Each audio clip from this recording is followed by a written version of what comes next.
I'm trying to say as well that a lot of decisions that I make when it comes to mixing is always constant back and forth. I do something with the drum bus and automatically something in my master bus shifts. So what I usually do, I use the ozone exciter right there to kind of control the space in between the crossovers, if that makes sense. That's how I hear it. I might be using the tools completely the wrong way, but as I'm saying, when it comes to this audio thing, there's no right and there's no wrong. It's just what sounds right and how you want it to be. I'm always gonna say the same thing because I see too many people trying to convince everybody that this is the way how you gotta do it and this is what has to be done. Nah, don't believe nothing, because in audio there's no rights and there is no wrongs. It's just what sounds right and what sounds wrong. So again, you can have the same result with different equations. But what I'm trying to say, I always go back and forth just to make sure that everything sits in the right space. And a lot of times people don't realize that the smallest things, that smallest shifts in the frequencies might create a gap in the mix.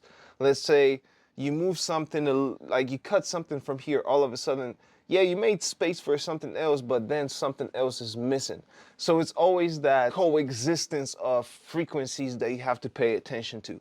Some of the frequencies are very pleasant together, they work very well. Then there's certain frequencies that always fight and they just don't get along. So you have to always make sure that you are able to identify those frequencies. And to identify those frequencies, you have to have speakers that allow you to identify those things. You have to be in an environment that there's nothing that bounces back and forth and confuses you what you really hear.